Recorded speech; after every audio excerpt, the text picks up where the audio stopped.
창세기 38장 1절에서 11절까지 읽었습니다. 자, 하나님은 이와 같이 생명체의 바로 주인이십니다. 하나님께서 우리에게 당신의 독생하신 아들을 내어주신 것은 오직 모든 생명체를 지으신 분이 하나님이시고, 또 오늘날도 여전히 그 생명체를 주관하시는 분이신 것을 아들을 통해서 보여주시려고 아들을 보내주신 것입니다. 그러니까 육체적인 것이든 영적인 것이든 생명이라고 일으키는 모든 것들은 다 하나님의 곧 피조물입니다. 그리고 그 생명체들은 다 하나님의 주관 안에 있는 것입니다. 그것은 하나님께서 정하신 법대로 될 것이며, 그 법을 초월하게 되면 망하는 것입니다.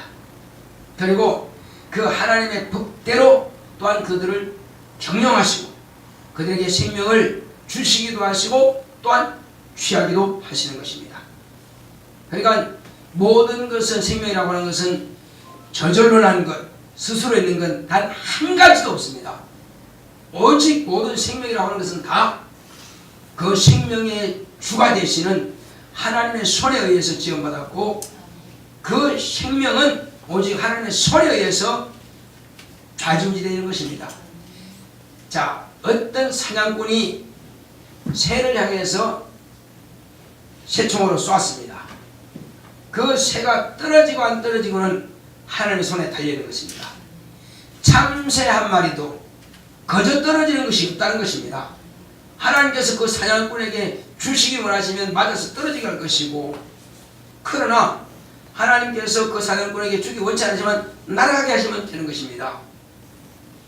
심지어는 어디까지 다 우리를 알고 계시느냐? 오늘 나는 내 머리카락이 하나 빠졌는지 안 빠졌는지 모릅니다. 그러나 제가 가지고 있는 머리카락마저도 다 하나님께서는 이미 알고 계신다는 사실입니다. 다 세고 계신다는 거예요. 그러니까 나라고 하는 존재는 나보다 나를 더 잘 아시는 분은 하나님이십니다. 그러니 누가 하나님 앞에서 내 것이라 할 것이 있으며 이건 내 마음대로 할 수 있다고 말할 자가 있겠느냐 이겁니다. 육체를 자기 마음대로 사용하겠지만 그러나 결과는 하나님의 손에 달려 있다는 것입니다. 그래서 성경에 보면은, 자, 청년들아 이 청년의 때를 마음껏 누려라 하는 것입니다.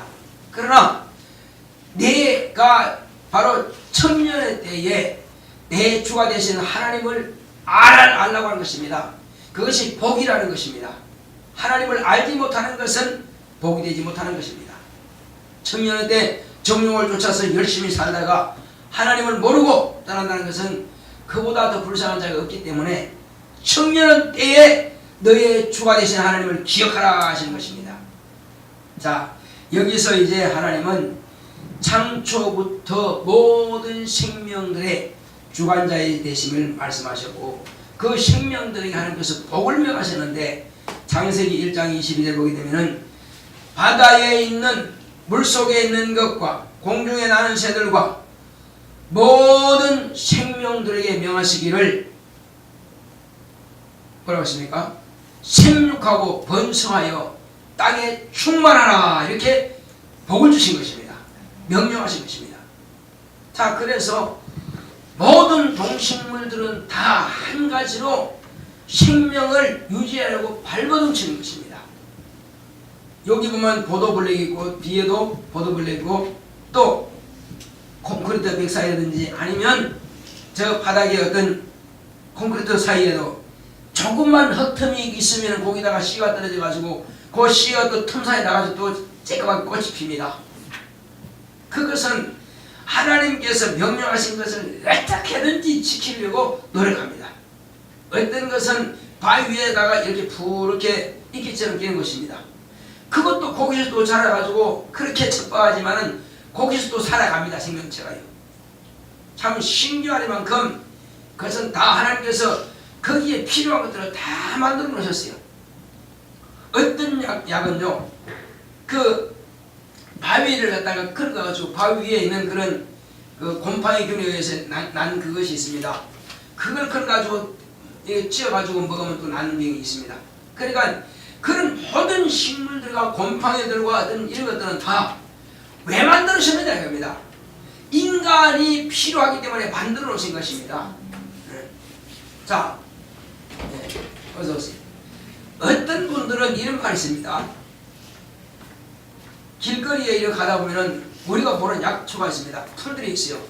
그래서 어제 어떤 분이 하신 말씀이, 어떤 목사님과 이제 대화를 하는데, 그 풀 가운데에서 어떤 풀은 그거를 조금만 먹으면은 불임되는 풀이 있다는 것입니다. 그걸 좀 더 모아가지고 이렇게 즙을 내가지고 마시면 그것이 사약이 된다는 거예요. 모르면 죽습니다. 근데 짐승들은 그건 절대 안 먹습니다. 어떻게 할까요? 짐승들은 먹으면 죽으니까 안 먹습니다. 그러니까 짐승들은 태어나면서부터 먹을 풀과 먹지 못할 풀을 이미 알고 있어요. 하나님께서 그 짐승들에게 그걸 속성을 주신 것입니다. 인간은 뭘 먹을지 뭘 안 먹을지 몰라요. 그러니까 아무 풀이나 먹다가 다 죽는 것입니다. 그리고 모든 것은 다 하나님의 필요를 따서 만들었습니다. 그 식물들을 누구를 위해서 만들었다고요? 우리 인간을 위해서, 인간이 썩게 하기 위해서요. 그래서 모든 병이 있다면 그 병을 고칠 만한 약이 세상에 다 있습니다. 사람이 몰라서 찾지 못할 뿐이에요. 다 있거든요. 이 독에는 이것이 해독이 되고, 이 독에는 이것이 해독이 되고, 다 해독제를 이미 하나님께서 만들어 놓으신 것입니다. 그러니까는 하나님은 다 살 수 있도록 만들어 놨어요. 어느 것 한 가지라도 우연히 만들어진 것은 없습니다. 자, 저기 약국에 가면요, 극이라고 하는 것도 있고 독이라고 하는 것도 약국에 반드시 있습니다. 그걸 죽이려고 사놨겠어요? 뭐 하려고 사놨을까요?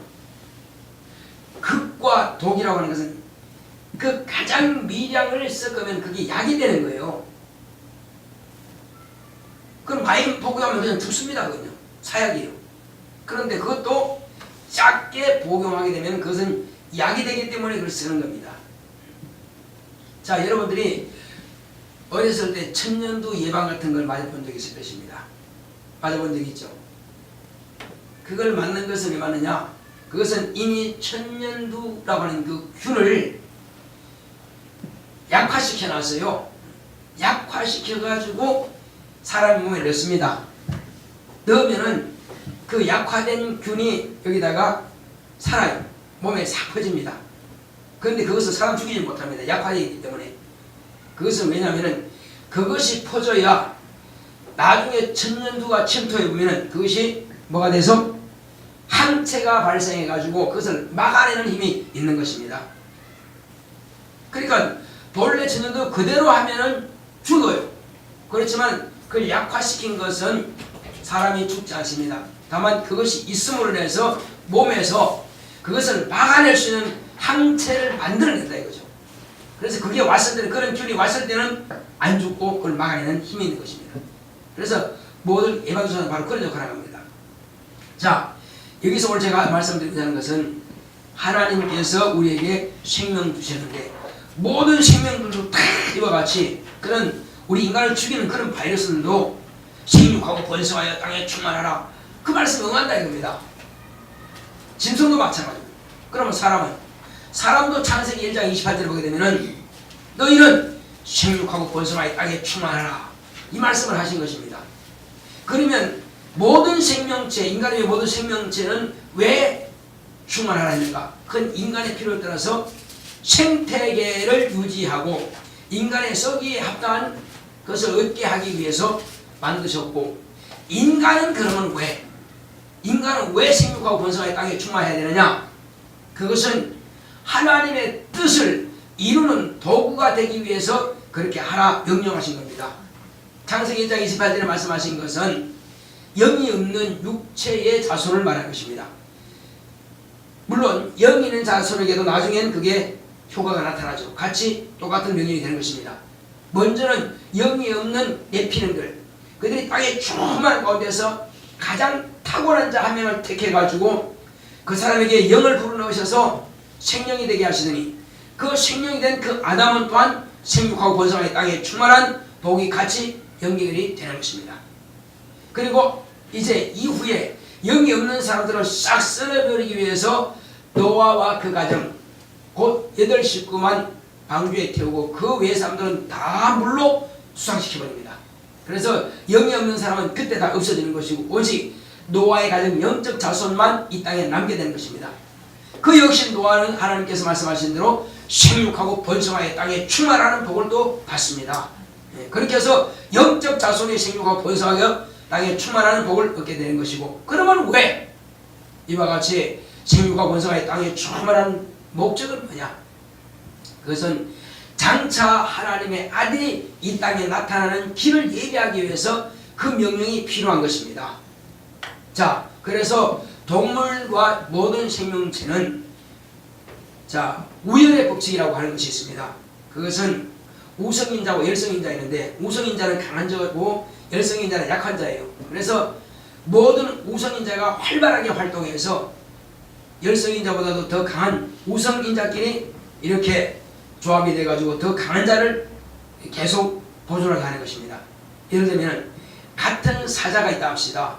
수사자끼리 다 싸워서 최고의 임금되는 그 수사가 암사자를 다 차지하는 거예요. 왜 그럴까요? 우성인자, 강한 인자를 이렇게 집어넣어가지고 그래서 새끼들이 다 강하게 만들게 하기 위해서 그렇게 하는 겁니다. 사자뿐만 아니라 모든 동물들 다 마찬가지입니다. 원래 인간도요, 처음에는 남자들끼리 싸워가지고 강한 자가 다 아내를 취하는 것입니다. 이렇게 해서 강한 그 사람의 그 인자를 생산하도록 한 것입니다. 원래 모든 동물 다 그렇게 되어 있습니다. 자, 그것은 왜 그러냐? 하나님의 아들이 오시는 길에 있어서 가장 강하고 가장 믿음 있고 가장 신실하고 가장 하나님을 잘 아는 자, 그들을 통해서 하나님의 아들이 오시는 길을 예비하기 위해서 목적이 거기에 있는 것입니다. 이 목적이 아니면은 인간은 그렇게 강한 자를 할 필요 없죠. 약한 자끼리 이렇게 해서 생산하게 되면 나중에 다 소멸될 것입니다. 그래서 강자끼리 해서 계속 간다합니다. 그 중에서 하나님께서 많은 인류가 있을지라도 한 백성, 가장 연약한 아브라함의 자손을 한 백성이 되게 하는 것입니다. 그것은 뭐가 강하게 하느냐? 육체도 강하겠지만 육체도 원래 키가 크지 않습니다. 이스라엘에서도 키가 안 커요. 다만 믿음이 크다는 것입니다. 하나님을 사모하는 열정이 크다는 것입니다. 가장 탁월한 백성 가운데서 바로 그 마음에 신을 사모하는 열정이 가장 충만한 자, 노아의 자손 가운데서 그렇게 쭉 이어지는 과정을 보게 되면 바로 아브라함이 가장 충만한 그런 믿음이 있기 때문에 그걸 택하여 쓰시는 것입니다. 어느 정도 그가 믿음이 택하냐면 자기 독자까지라도 내놓을 정도로 신에 대한 신뢰감, 그의 믿음이 신실하다는 것입니다. 아무에게나 그런 믿음이 있는 게 아니에요. 그 믿음이 어디까지 오느냐면은 그 믿음이 바로 마리아에게까지 그대로 이어지는 것입니다. 그래서 아브라함의 자손 가운데서 마리아라고 하는 사람은 하나님은 죽은 자를 산자같이 부르시는 하나님인 줄로 알고 있고요. 아브라함 믿음이 그렇거든요. 또 없는 것을 있는 자처럼 부르시는 하나님인 줄 안다 이겁니다. 그래서 하나님께서 너에게 바로 하나님의 아들이 잉태될 것이다. 나는 자녀를 알지 못하는데 어찌 이런 일이 있을 수 있습니까? 했을 때에 지극히 높으신 하나님의 등기에 너를 덮으시리니 나실 바 거룩한 자는 하나님의 아들이라 일컬으리라 이렇게 말씀하신 것입니다. 그러므로 그를 통해서 그의 확실한 믿음, 그때에 뭐라고 하냐면 주의 계집종이 오니 주의 말씀이 내게 이루어지사이다. 주의 말씀이 내게 이루어지기 원하면 이렇게 고백한 겁니다. 나는 모르지만 나는 내 태를 빌려서라도 하나님께서 쓰시겠다면 쓰시옵소서 이렇게 하는 것입니다. 자, 이렇게 해서 하나님께서는 이제 그 마리아를 쓰시게 되는데, 자, 그렇다면은 우리는 마리아의 믿음이 하나님의 아들이 오시는 그 첩경까지라도 자기 몸을 할애해서까지라도 본래는 자기가 약혼한 자, 자기가 결혼한 자, 그 남편의 씨를 받지 아니하면은 화형에 처하든지 돌에 맞아 죽는 그런 바로 사형에 처하게 되는 것입니다. 그 얼마나 더럽겠어요. 한마디로 사람들이 몰라주면은 그건 죽이라면 죽을 수밖에 없다 이겁니다. 그건 죽음을 각오하고 자기 태를 빌어주는 것입니다. 자, 여기서 지금 말씀을 이렇게 읽은 내용이 뭐냐면은, 자, 엘이라고 하는 사람이 있고, 또 누가 있죠? 오난이라고 하는 사람이 있고, 셀라라고 하는 사람이 있습니다. 이는 유다의 자손이죠. 유다도 자기 자손이 복을 받기 원하고, 자기의 믿음을 통해서, 자기 자손을 통해서 곧 메시아가 오기를 사모하는 사람이라 이겁니다. 그래서 유다가 이제 장자 엘을 장가 보냈습니다. 다말이라고 하는 여자를 죽여가지고 장가 보냈는데, 그런데 어쨌든 그 장자가 하나님 보시기에 무슨 악한 죄를 지는지 모르겠으나 하나님께서는 그를 악하게 보시고 그를 죽였습니다. 그런 아이를 생산하지 못하고 잉태시키지 못하고 죽어버렸습니다. 그러니까 그 당시에는 적어도 형이 있었다면, 형이 죽었다면 형을 위해서 동생이 대신 손을 낳을 수 있도록 이렇게 하는 법이 그 당시 그들의 법에 있었던 것입니다. 자, 그래서 이제 아버지가 동생 이제 오난에게 너는 네 형수에게 들어가서 너의 형의 아우됨의 의무를 다하라 이렇게 말씀하시는 것입니다. 그래서 아버지 말씀을 따라서 순종해서 이제 들어가긴 들어갔는데, 그 오난이 가만히 생각해보니까 지금 내가 이 씨를 형수에게 주면은 이 씨는 반드시 형님의 아이가 될 것이고 내 아이가 안 되겠지? 그럼 내가 왜 형님을 좋게 하랴? 그 좋은 생각이야, 나쁜 생각이야? 내가 왜 형님을 좋게 하지? 내 씨 가지고? 그래서 밖에 나가 설정해버린 것입니다. 그런 형님의 아내는 씨를 얻지 못하는 게 되죠. 그러니까 형님의 대를 이어주는 것을 끊어버렸다 이겁니다. 한마디로 씨를 종자를 없애는 것보다 더 큰 죄가 없습니다. 물론 자기 씨라 할지라도 형님의 대를 이어주기 위해서 그 가문을 이어주기 위해서 하는 목적이거든요. 그러나 하나님께서는 오난의 그것을 보시고 악하게 보신 것입니다. 그래서 오난을 죽여버린 것입니다.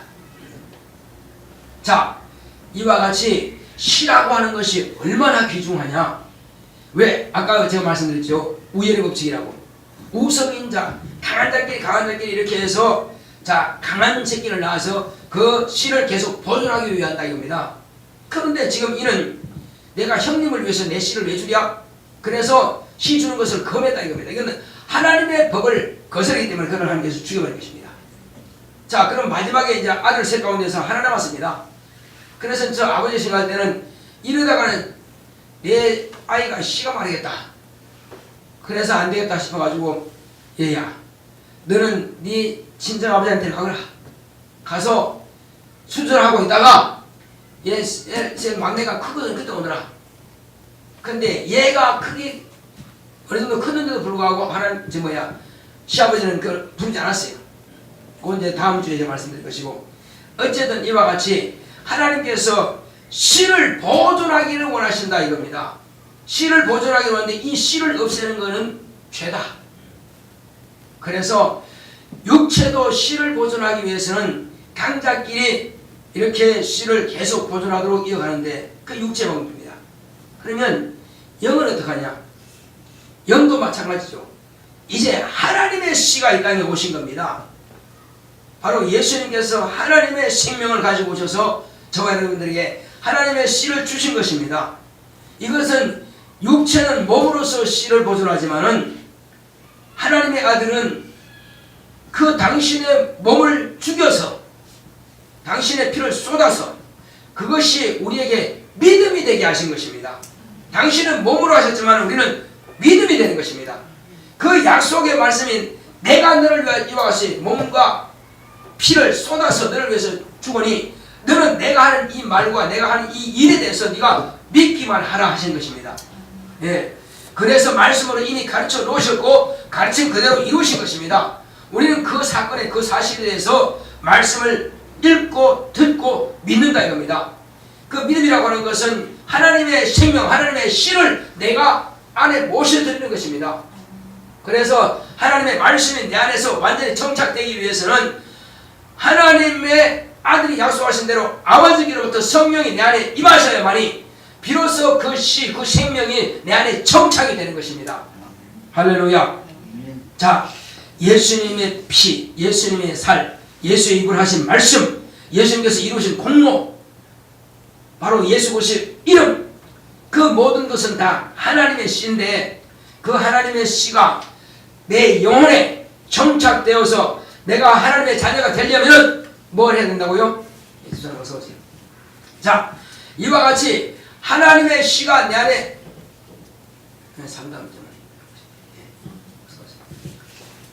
하나님의 씨가 내 안에 정착되기 위해서는 누가 오셔야 된다고요? 누가 오셔야 됩니까? 예수님. 성령이. 하나님 아버지로부터 성령님이 내 안에 오셔서 이미 예수님께서 하신 그 말씀이 성령으로 나에게 가르쳐 주시고 생각나게 하시고 깨닫게 하셔서 그 말씀이 완전히 내 영혼에 정착이 딱 되도록 한다 이겁니다. 그렇게 됐을 때 하나님께서는 인치시고 보증으로 성령을 주신 것을 우리가 인정한다는 것입니다. 그러므로 저는 여러분들은 비로소 성령이 내 안에 임하심을 통해서 내주하시는 성령, 보혜사 성령을 우리가 모셔들면서 내가 하나님의 자녀가 된 것을 자기가 이제 안다는 겁니다. 보혜사 성령을 모셔드리지 않고는 내가 하나님의 자녀인 줄 알 수가 없습니다. 반드시 여러분들은 보혜사로 임하신 성령께서 여러분들의 영혼에 임하셔야 비로소 그 말씀이 내 안에서 이루어지고 생명되는 것입니다. 그래서 물과 성령으로 거듭나지 아니하면 하늘나라를 볼 수 없다고 했습니다. 가지 못할 뿐 아니라 볼 수도 없다는 것입니다. 이것은 반드시 물과 성령으로 거듭나야 되는 것입니다. 이것은 예수님을 구주로 믿고 회개하여 죄사함 받은 사람들에게 이와 같이 하나님의 씨, 바로 예수 그리스도께서 가져오신 그 생명이 내 안에 있음을 증명하는 것입니다. 그것을 모시고 그것을 가진 사람만이 예수님의 증인될 자격이 있는 것입니다. 예수님을 확실하게 증거할 수 있습니다. 이 증거가 있는 사람에게는 비로소 능력이 나타나는 것입니다. 이 증거가 있는 사람은 권세가 있는 것입니다. 이 증거가 있는 사람은 성령의 은사가 나타날 수 있는 것입니다. 더 많이 기도하면 더 여러가지 은사가 나타날 것이고, 기도하지 않고 게으르고 불순종하면 그 은사가 별로 나타나지 않을 것이고, 순종하는 분량에 따라서 그 은사는 그때그때마다 필요에 따라서 성령께서 우리에게 나누어 주신다는 것입니다. 그러므로 이제 저와 여러분들은 예수님으로부터 하나님의 씨를 가졌습니까? 그러면은 육체도 강자들을 통해서 강한 씨를 계속 보존하기를 하나님께서 원하시는데, 우리 영혼도 마찬가지입니다. 확실한 성령을 받고 확실한 하나님의 자녀가 된 강한 믿음 있는 자의 입을 통해서, 그런 강력한 메시지를 통해서 영혼을 하나님의 거룩한 자녀로 거듭나게 만들어 가신다는 것입니다. 저와 여러분들은 바로 이와 같이 강력한 믿음 있는 하나님의 씨를 보존하시기 바랍니다. 언제까지? 주님께서 이 땅에 다시 오실 때까지 그것은 보존해야 됩니다. 영과 혼과 몸이 주님 오실 때까지 온전케 보존되기를 원하노라. 맞습니다. 이와 같이 온전케 보존되기를 원하시는 것입니다. 그런데 우리는 이 믿음을 가졌으면 반드시 우리의 입에서는 뭐가 나와야 됩니까? 여기서는 단물과 씀물이 나온다고 하는데, 우리의 입에서는 적어도 단물이 있다, 생명이 있다 이거요. 그러면 거기에서 생수가 흐른다는 말씀하신 것처럼 내 입에서 생명의 말씀을 주어서 영혼을 살려야 되는데, 불행하게도 그렇지 못하다는 것입니다. 불행하게도 내 입에서 또 쓴물이 나온다는 것입니다. 채취도 안 되는 이 혀 가지고 사람의 영혼을 죽이기도 하고 사람의 영혼을 살리기도 합니다. 나의 입술로 유혹과 부정적인 말과 원망과 불평과 미움과 이런 것들을 쏟아내게 되면은 살아있는 믿음 있는 자를 갖다가 연약하게 만들어서 죽이기까지 하는 것입니다. 그러나 내 입에서 하나님의 생명의 말씀을 증거하고 복을 명하고 평안을 명하고 기쁨을 명하고 찬송을 하고 복음을 가르치고 이렇게 된다면 이미 저 어둠의 자식인 사단의 자식, 마귀의 자식들을 변화시켜서 하나님의 자녀가 되는 하나님의 씨로 변화시킬 수 있는 그 능력 있는 혀가 되는 것입니다. 우리는 이 혀를 가지고 영혼을 살리실 것입니까? 죽이실 것입니까? 우리는 교회 안에서도 더러 그럴 수 있습니다. 적어도요, 세상에 있을 때만큼은 세상 이야기 했고 또 속된 말을 했다 합시다. 그럴지라도 여러분들은 교회 들어갔고 성령을 모신 하나님의 자녀라면은 우리의 입술은 거룩한 혀가 되어야만 될 것입니다. 성결한 혀가 되어야만 될 것입니다.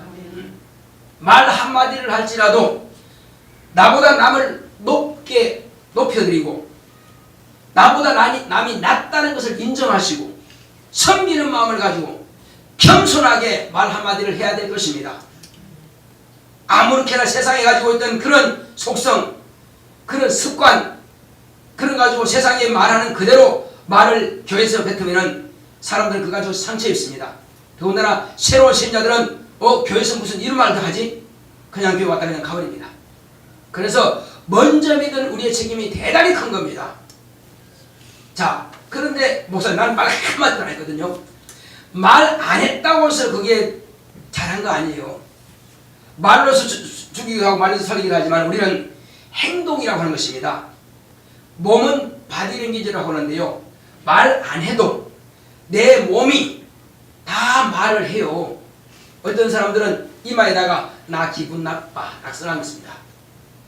어떤 사람들은 눈에서요. 나는 싫거든. 눈에서 다 말해줘요. 또 어떤 사람은 이 얼굴에서 표정에서 말 다 해줍니다. 아침에 이제 전도를 해보면요. 사람마다 다 표정을 보면은 저 사람 지금 행복하거나 저 사람 지금 짜증 부리구나 저 사람 뭔가 지금 문제가 있구나 아주 얼굴 보면은요 다 쓰라고 다닌다. 쓰가지고 다니. 근데 어떤 분들은 맨날 표정이 굳어 있습니다. 항상 나 당신 싫거든 그런 표정하고 지나가요. 맨날 그렇게 지나가요. 근데 이 사람이 언제나 얼굴 펴질라나 언제나 이 사람 나 당신 인정해 할라나 기대해요. 그냥 계속 그래도 인사하지 뭐. 나는 한 번도 안 받아도 그냥 그렇게 인사합니다. 어떤 사람들은 한 달만 펴지고 어떤 사람은 1년 만에 펴진 사람도 있습니다. 바꾸세요. 어떤 사람들은 이제는 이런 말 합니다. 아이 목사님 보니까 제가 행복해요. 내 마음이 기쁘네요. 힘을 얻고 갑니다. 오늘 하루 힘이 날 것 같아요. 그런 분들이 생겨요. 예는 많지는 않지만은 그러니까 제가 사랑합니다. 평안하세요. 네. 오늘도 좋은 하루 되기 바랍니다. 그러니까 그때마다 이제 메시지가 바뀌지만은 그 말을 듣는 사람들은 마음이 행복해지는 거예요. 처음에 들으면 좀 어색하고 말이에요. 좀 쑥스럽게 하는데 근데 그 말을 계속 듣다 보니까 습관되니까 이제 편안해지는 거예요. 근데 그것을 자기 몸이 받아들이는 거예요. 이제는 기분으로 받는 게 아니고 그 말이 자기 몸으로 받아요. 그러니까 표정이 바뀌더라는 것입니다. 이 말이라고 해서 힘이 대단한 것입니다. 그 사람을 막 기쁘게 해줄 수가 있어요. 그 사람 남들하고 아직 사랑합니다 막 한 번 못 들었는데 말이에요. 아침마다 지나갈 때마다 사랑합니다 사랑합니다 하니 처음에 들으면 이상해요. 그런데 계속 몇 달 들어보세요. 그 진짜 사랑하는 것처럼 느껴지게 되는 것이고요. 지나가면서 듣는다 할지라도 그것은 내게 사랑이 오는 것을 느낍니다. 그리고 편안하세요. 지금 집에서도 문제가 있고 회사 가면 또 문제가 있지만은 그러나 오늘 당장은 지나간 그 말로 됐지만은 평안하세요. 불안한 것은 그래 평안해야지. 그런 마음을 가지고 간다 이거죠. 그러면 문제를 보이지 않고 해결되는 실마리를 찾게 되는 것입니다. 그러니까 내 한마디의 이 말이요 상대방을 평안하게 할 수도 있고 또 상대방을 짜증날 수도 있고 그건 내 표정 하나로 인해서 지나가는 사람이지만은 기분 좋게 해줄 수 있습니다. 그런데 어떤 분들은 인사 받으면서 웃지 않은 사람은 거의 없습니다. 물론 웃지 않으면서도 인사하면 안 되는데 억지로라도 웃으면서 인사 받습니다. 그것은 왜? 그렇게 해서 자기 표정이 바꿔지는 거거든요. 우울했던 그 사람이 표정이 바뀌어지는 것입니다. 그래서 우리는 적어도 세상 만나는 사람들 가운데서도 우리가 아무리 집에서 하는 일이 있다 할지라도 적어도 사업하고 직장생활 하면은 상대방에서 배려하는 마음을 가지고 표정을 밝게 해주는 것이 맞습니다. 웃어주는 것이 맞습니다. 미소 지는 건 맞습니다. 하물며 교회에 와서 우리는 항상 얼굴을 밝게 하시기 바랍니다. 어떤 목사님 하실 때에 교회 가면은 사치하면 안 된다. 물론 사치하면 안 되겠죠. 그런데 애식장 갈 때는 뭐 중요 표시도 다 하고 이렇게 뭐 까맣게도 잘 칠하고 말이요. 막 주름주름 이렇게 수입소 이렇게 다는 것처럼 막 표시도 하고 막 달고 다니는데 그러면 교회 오면은 물론 막 주름주름 안 달아도 괜찮지만은 이렇게 막 이렇게 안겨도 되지만은 그러나 적어도 상대방에게 그래도 뭐가 좀 예의는 갖췄구나 하는 것은 우리가 하는 것이 좋습니다. 예의는 갖췄구나. 그래서 평일날 우리가 직장에 있다가 바쁘기 때문에 그냥 오지만은 그러나 주일만큼은 이렇게 옷을 입는다든지 아니면 이렇게 얼굴이라든지 모든 것을 다 상대방에 대해서 예의를 갖추는 마음. 그러니까 가장 높으신 하나님 아버지 앞에 올 때에 내가 어떤 모습을 할 때 가장 아름다운 모습으로 주님께 보여드릴까? 사람에게 보다는 눈에 보이지 않지만 내 정성, 내가 준비하는 그 과정을 하나님께서 보시는 것입니다.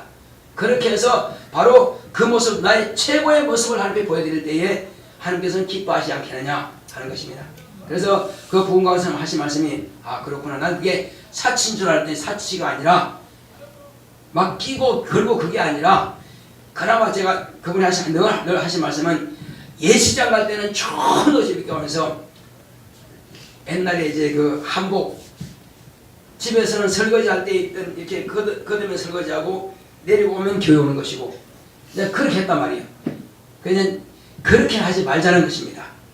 그래서 적어도 예식장 갈 때보다는 더 좋은 옷을 입고 오는 것이 하나님을 예우해드린 것이고 하나님을 최고로 극진하게 모셔드린 것이 아니냐 하는 것입니다. 그게 맞다 이겁니다.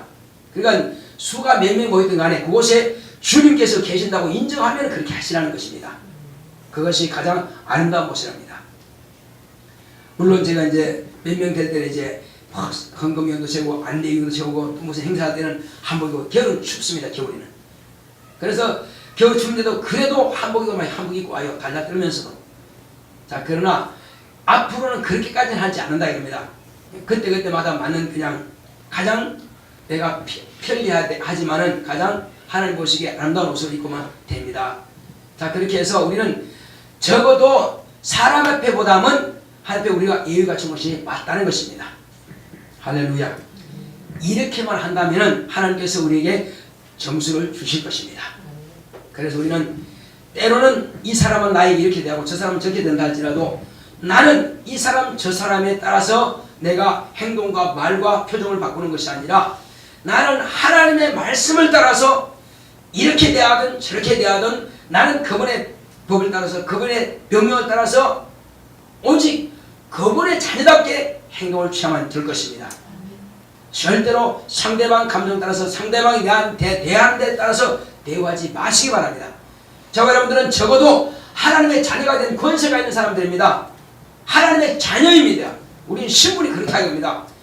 적어도 세상에 대통령의 아들도 뭔가 대통령 아들답게 다니고 왕자도 왕자답게 다니는데 우리는 적어도 하늘의 임금, 땅의 임금이신 만왕의 왕이신 그 하나님의 자녀가 아닙니까?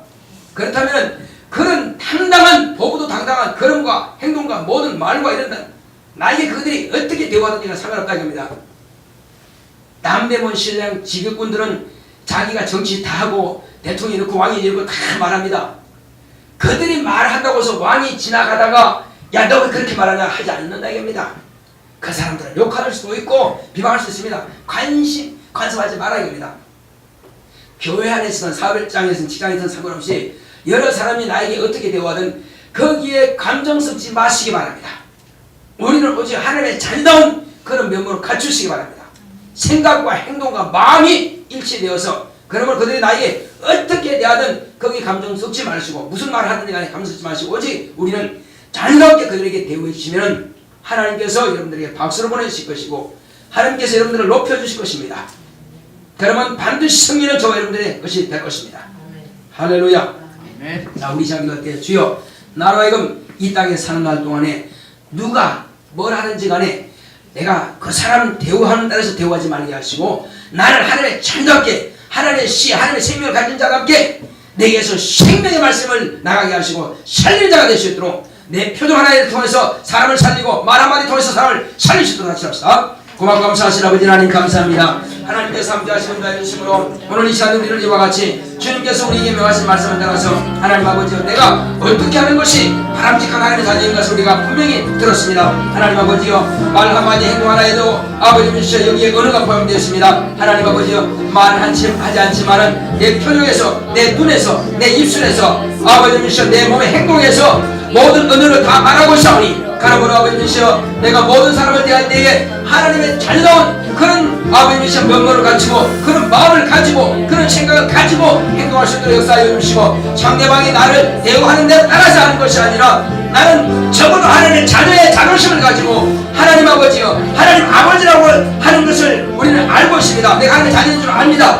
여러분은 적어도 왕자요 공주라면은 그 정도의 아버지의 채통을 갖춰야 될 것입니다. 그 정도의 우리는 믿음과 아버지 그 정도의 우리는 변화된 모습이 있어야만 될 것입니다. 하나님 아버지 이렇게 훌륭한 하나님의 거룩한 자녀로서의 영적 생활, 아버지 미션도 직장 생활, 사회 생활 모든 면에 있어서 아름다운 면모를 갖출 수 있도록 역사하시고 함께하여 주시옵시고 그러므로 반드시 우리는 이기고 승리할 수 있도록 역사하시고 남들이 저렇게 나도 그렇게 한다고 하면 아버지 세상 사람과 우리가 무엇이 다르겠습니까? 우리는 반드시 그들과 다른 모습이 있어야 되겠습니다. 하나님 아버지 우리가 영새롭게 변화받은 모습을 낼 수 있도록 주님이 역사하시고 주께서 함께하여 주시옵소서. 날마다 예수의 이름으로 승리하고 이기는 영적 생활을 할 수 있도록 주님께서 축복하시고 주님께서 함께하여 주시옵소서. 주께서